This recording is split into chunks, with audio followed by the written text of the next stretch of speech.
Assalamualaikum warahmatullahi wabarakatuh. Waalaikumsalam warahmatullahi wabarakatuh. Alhamdulillah wassalatu wassalamu ala Rasulillah wa ala alihi wa ashabihi wa man wala. Amma ba'du. Hudural mukhtaramin, para seniman-seniman, bujangga-bujangga, dan para sahabat-sahabat santri bajingan yang pada malam hari ini berkumpul bersama untuk ngaji bersama dan menunjukkan eksistensi sendiri bersama.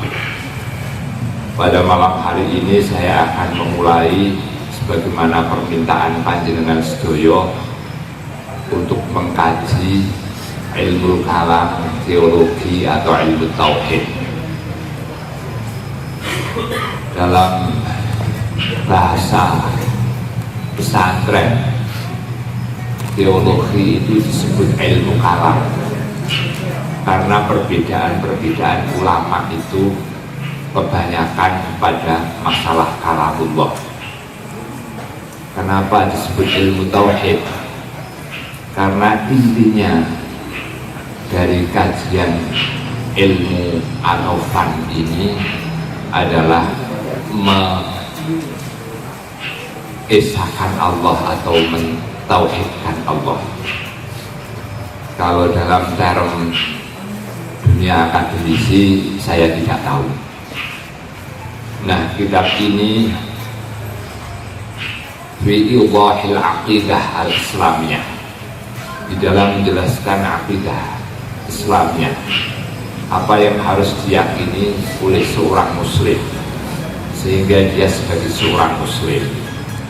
Adapun pengarangnya adalah Syekh Tahir Sholeh Al-Jazairi, di Jazair sana pengarangannya. Kitab ini dikaji di pondok-pondok pesantren pada tingkat pemula selain Aqidatul Awam. Maka dari itu akan saya mulai sebagaimana tradisi yang ada di pondok pesantren. Biasanya kiai di dalam mengawiti suatu pengajian itu pakai prolog, ana natakallamu wa nubayyinu wa antum tasma'una wallahu yahdi. Saya bicara dan menjelaskan. Ini kalau kiai di pondok pesantren sama santrinya, dan kamu mendengarkan, sedangkan petunjuk itu datangnya dari Allah gitu. Kemudian Bismillahirrahmanirrahim itu biasanya diembel-embeli dengan qala al-musannifu rahimahullah wa nafa'ana bi'ulumihi fid dharain. Mendoakan muallifnya. Qala al-musannif, berkata seorang penyusun musannaf di sini, wa nafa'ana bi'ulumihi, dan moga-moga ilmu-ilmunya bermanfaat bagi kita semuanya. Wa nafa'ana bi'ulumihi fid dharain, di dunia maupun di akhirat. Jadi sebelum kita mengkaji suatu kitab, kita wasilah dulu menghadiahkan kepada guru-guru kita dan terutama kepada pengarang kitab ini, yaitu Syekh Tahir bin Sholeh Al-Jazairi. Al-Fatihah. A'udzu billahi minasyaitonir rajim. Bismillahirrahmanirrahim. Alhamdulillahirabbil alamin. Ar-Rahmanir Rahim. Maliki yaumiddin. Iyyaka na'budu wa iyyaka nasta'in. Ihdinas siratal mustaqim. Siratal ladzina an'amta 'alaihim ghairil maghdubi 'alaihim waladdallin. Amin. Tolong pada moderator kalau nanti sudah 30 menit saya diingatkan. Kalau panjenengan akan maknani coro pesantren, Bismillahi kelawan nyebut asmane Allah. Ar-Rahmani kang maha welas asih ing dalem dunya lan akhirat, Ar-Rahimi kang maha welas asih ing dalem akhirat bloko. Tasih bisa bahasa Jawa ya, masih bisa bahasa Jawa.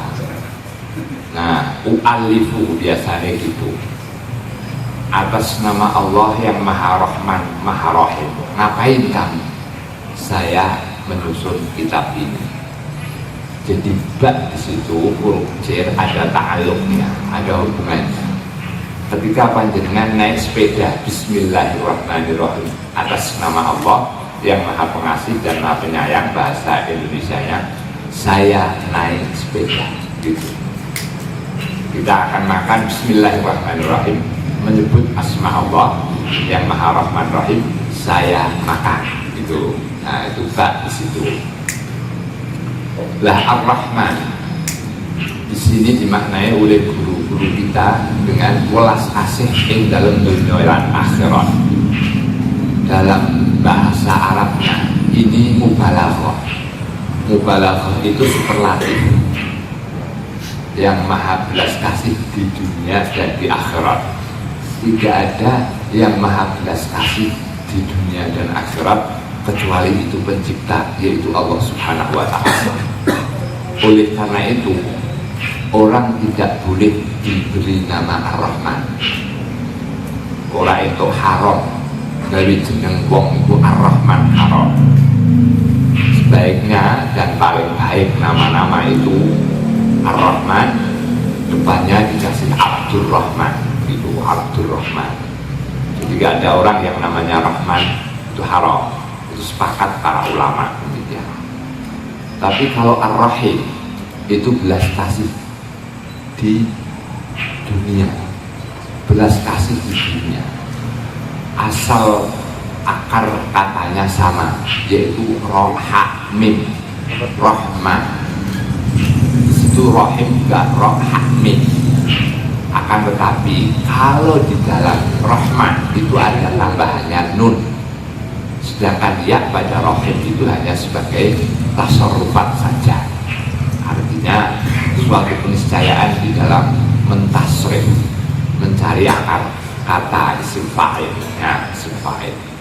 Nah, adanya penambahan suatu huruf di dalam bahasa Arab ini menambah kedalaman suatu arti. Ya, Ar-Rahman itu Maha belas kasih.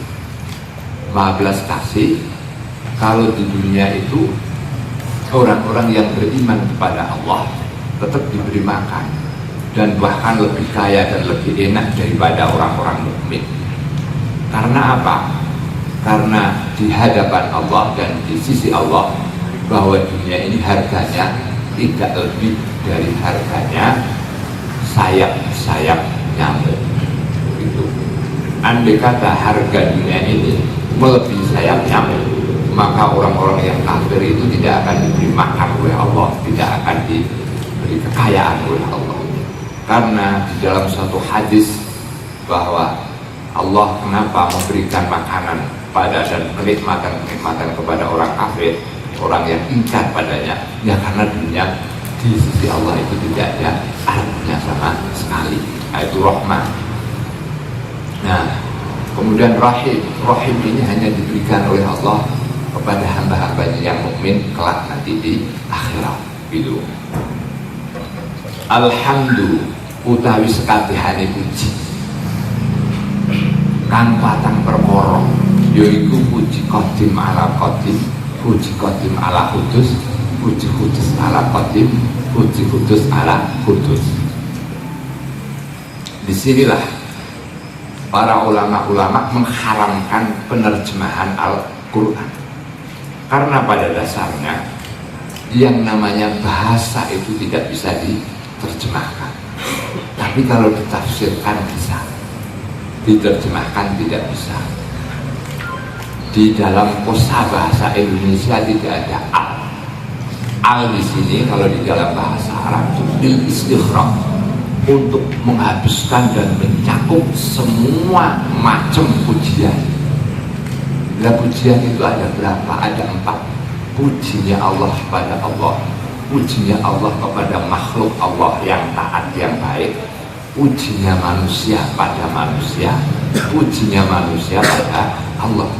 Semuanya hakikatnya kembali kepada Allah. Ketika saya memuji musik ini indah dan enak, maka pada hakikatnya kita harus di dalam hati memuji kepada Allah. Semua keindahan yang ada, semua suara yang ada, itu adalah kehendak Allah.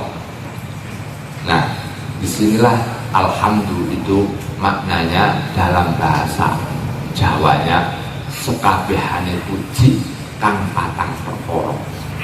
Kita memuji kepada Tuhan juga itu karena kenikmatan kita yang diberikan kepada Tuhan. Kita memuji kepada manusia, kepada makhluk juga karena itu kenikmatan yang diberikan pada Tuhan. Ada orang kok cantiknya macam itu, pada dasarnya memuji kepada Tuhan karena Tuhanlah yang menciptakan kecantikan tersebut. Dan jangan lupa kita harus terlintas bahwa itu semuanya dari Allah. Iku lillahi, tetap dari Allah. Nah, wasalla lan muga paring rahmat takbir sapa Allah. Allah ala sayyidina ing atase bendoro kita Muhammadin, ya Nabi Muhammad. Sholat itu rahmat. Rahmat Allah selalu melimpah kepada Nabiullah Muhammad. Karena apa? Karena perintah Allah pun dan bahkan Allah pun memberikan rahmat kepada Rasulullah, dan malaikat-malaikat pun memintakan rahmat kepada Rasulullah. Apakah Rasulullah tidak memiliki rahmat? Apakah Rasulullah tidak memiliki keselamatan? Masalahnya demikian. Nah, rahmat-rahmat yang kita mintakan untuk Nabiullah Muhammad itu pada dasarnya kembali kepada kita sendiri.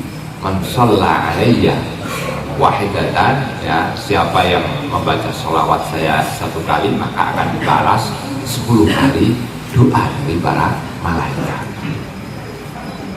Wa alihi lan kawula wergane Nabi. Kawula wergane Nabi niku sapa?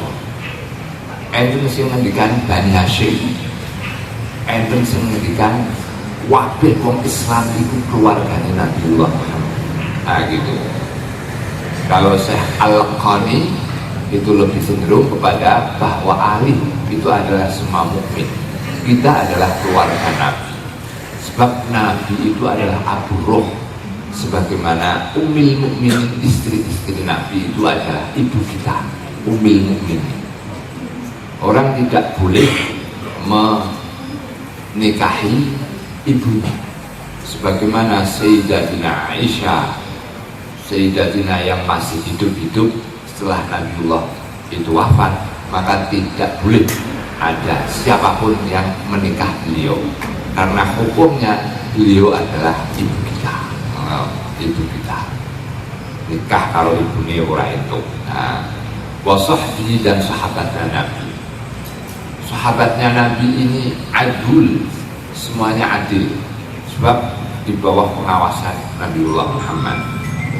Nah, sahabat Nabi itu siapa? Sahabat Nabi itu sahabat yang menangi kanjeng Nabi dalam keadaan muslim, kemudian dia bertemu. Ada beberapa sahabat Nabi yang ada beberapa orang yang memiliki keistimewaan pada zaman Nabi meskipun tidak ketemu. Contohnya siapa? Uwais Al-Qarni. Panjenengan pernah mendengar Uwais Al-Qarni? Uwais Al-Qarni itu sudah diketahui oleh Nabi.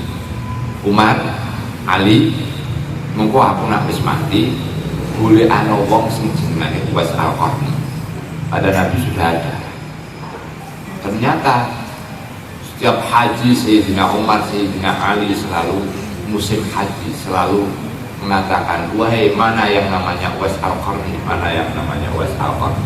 Semuanya tidak ada. Pada haji berikutnya terus demikian sampai ketemu bahwa saya yang namanya Uwais Al-Qarni. Uwais Al-Qarni itu Yamani, Yaman, tapi tidak sempat bertemu kanjeng Nabi. Karena apa? Dia sudah muslim, sudah mukmin. Karena apa? Karena dia merawat ibunya yang sedang sakit. Karena fadilahnya merawat ibunya yang sedang sakit, meskipun tidak bertemu sama kanjeng Nabi, kanjeng Nabi sungguh mengatakan kehebatan Uwais Al-Qarni itu di kalangan langit sana. Artinya ini adalah orang yang mulia. Sayyidina Umar dengan Sayyidina Ali dipesan, gue nak ketemu Uwais Al-Qarni jaluk no donga istighfar. Soalnya nak sing donga Uwais Al-Qarni mesti diijabahi karo Allah. Nah itu. Maka dari itu kalau kita datang ke para orang-orang yang kita anggap mulia, kita minta doa dan lain sebagainya, barangkali kalau doa kita lama diijabahi, dekat dengan beliau cepat diijabahi karena beliau lebih dekat dengan Allah. Nah, sebagaimana Uwais Al-Qarni.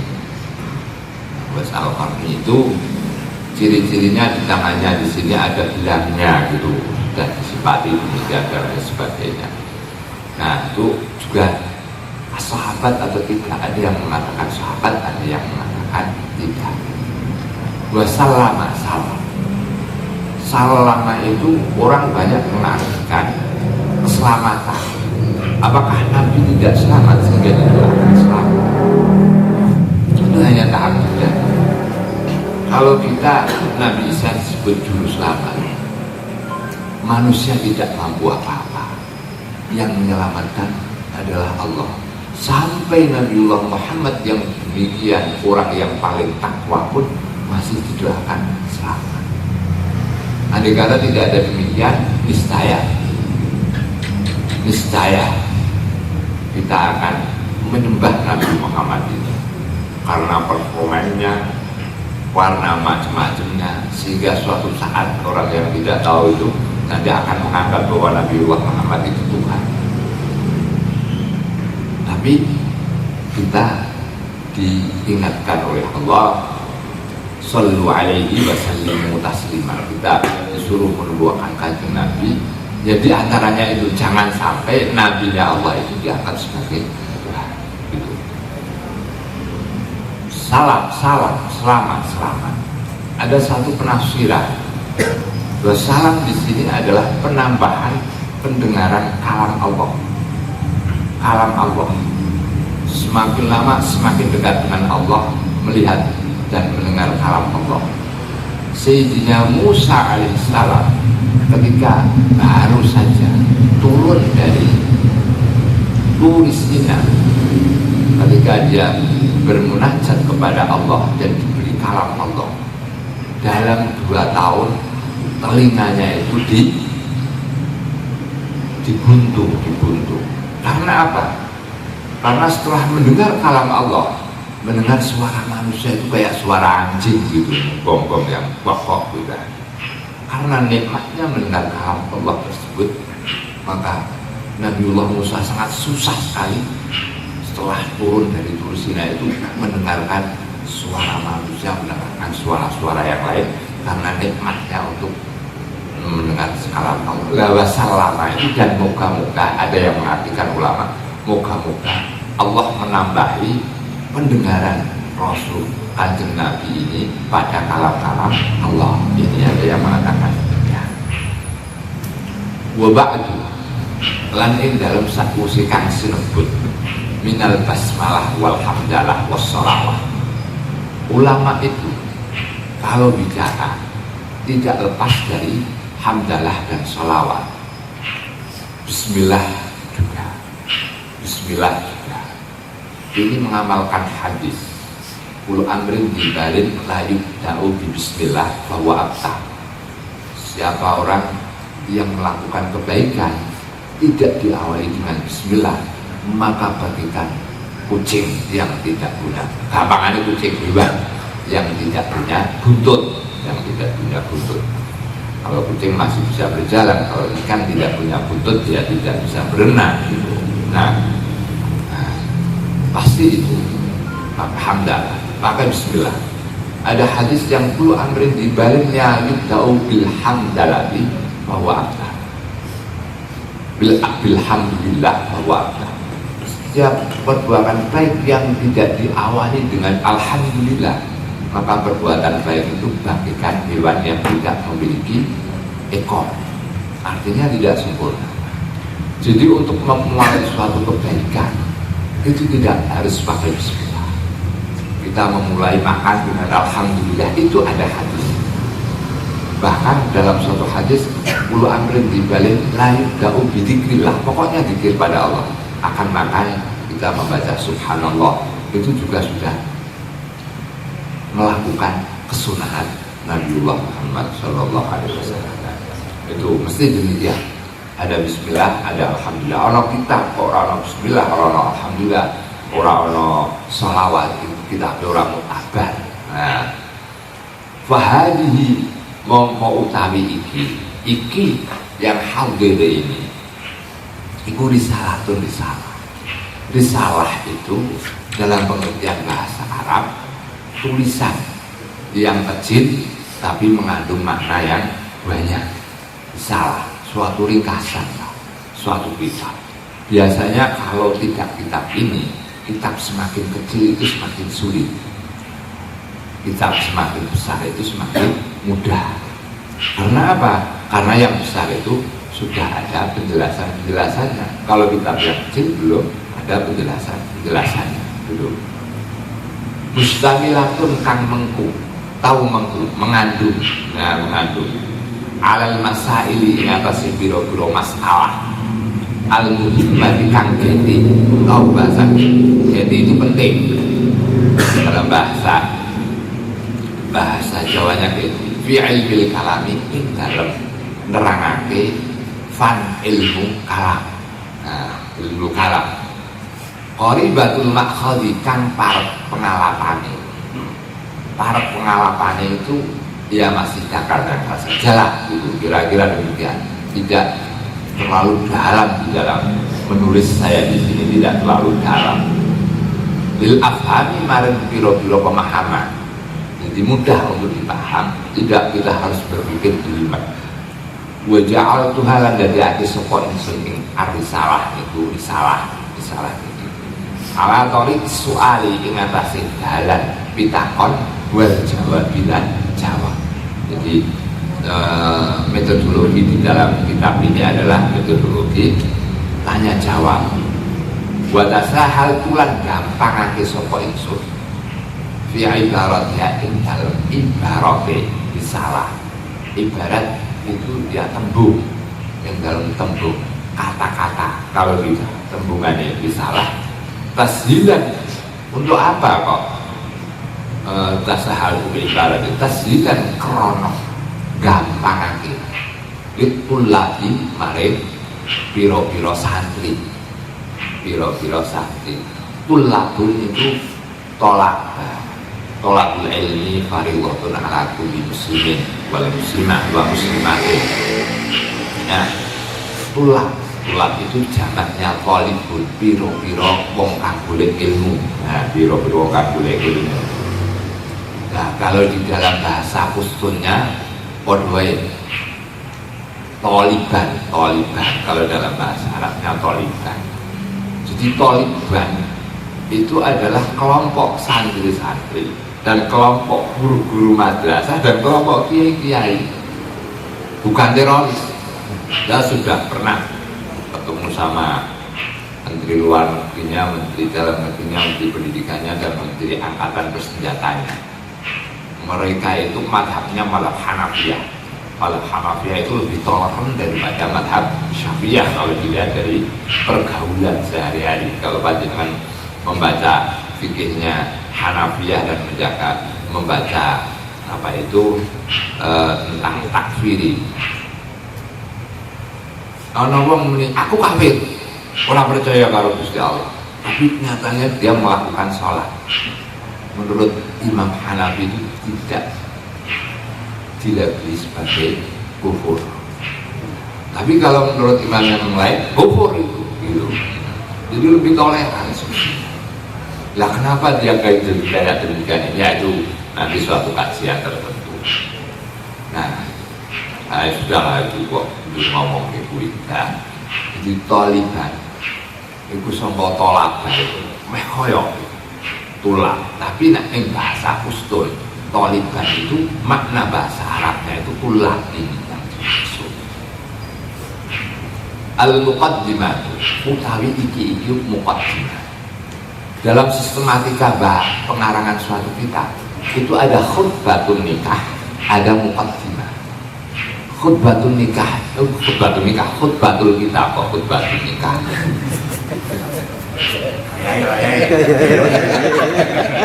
Khutbatul kitab itu sebagai pendahuluan yang umum. Kalau kita sebagai pendahuluan yang umum. Kalau muqaddimah itu suatu pendahuluan yang khusus. Artinya kalau dalam sastra Arab di sini ada bada' bara'atul istidlal, yaitu suatu kalimat yang mengisyaratkan nanti yang akan dibahas di dalam kitab ini itu bada' bara'atul istidlal. Demikianlah muqaddimah di sini adalah masuk dalam bada' bara'atul istidlalnya itu. Artinya apa yang akan dijelaskan di dalam kitab ini? Karena kitab ini adalah kitab yang sederhana, maka tidak sebagaimana gambaran kitab kalau kita membaca kitab-kitab yang lain. Jadi bada' bara'atul istidlalnya itu terlalu jelas. Perkara yang terlalu jelas itu tidak baik. Demikian pula perkara yang kurang banget jelas. Nah, dalam sastra itu sing apik sing remang-remang. Yang bersayap. Yang bersayap. Nah, watastamilu lan mengku. Kula ngelingake basa Jawa meneh. Basa Jawa ora ana pondok pesantren istilah kabeh. Saya yakin panjenengan itu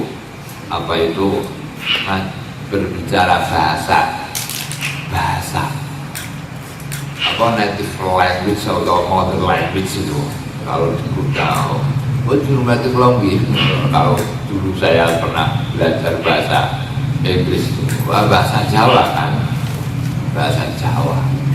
Tapi saat sekarang ini sudah banyak orang yang melupakan, padahal bahasa Jawa itu bahasa yang sangat dalam dan menunjukkan kebudayaan kita yang sangat beraneka ragam dan sangat canggih sekali. Nah, ini yang masih merekson itu pondok pesantren salah. Batas tahlilan mengku apa muqaddimah ala arba'i masailah ing atase papat pira-pira masalah. Masalah pertama apa? Iku arti soal. Ma ma'nal aqidati al-islamiyah.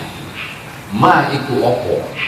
Ma'nal aqidati utawi maknanya akidah al-islamiyah ikan bangsa Islam. Apa artinya akidah Islamiyah itu? Akidahmu apa? Akidahmu Islam. Kowe wong apa wong Islam? Akidah ya Islam. Lah akidah Islam itu sendiri. Nah, jawab al-aqidatu al-islamiyah utawi akidah al-islamiyah bukan bangsa Islam.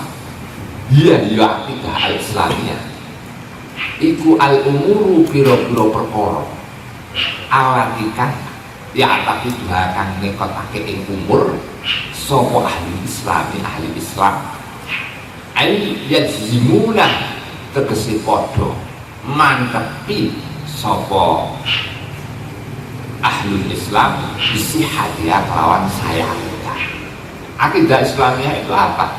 Yaitu hal-hal umur perkara hal-hal sesuatu nanti akan dibahas di sini. Allah itu bisa disebut sesuatu apa tidak? Sesuatu menjadikan saya menjadi manusia, sesuatu nanti ada bahasanya. Gusti Allah itu bisa disebut dengan sesuatu atau tidak. Al-umur hal-hal perkara allati tapi dua yang diyakini yang dietikoti ahlul Islam, artinya hal-hal yang dimantapi oleh orang-orang Islam akan keabsahan sesuatu itu akidah.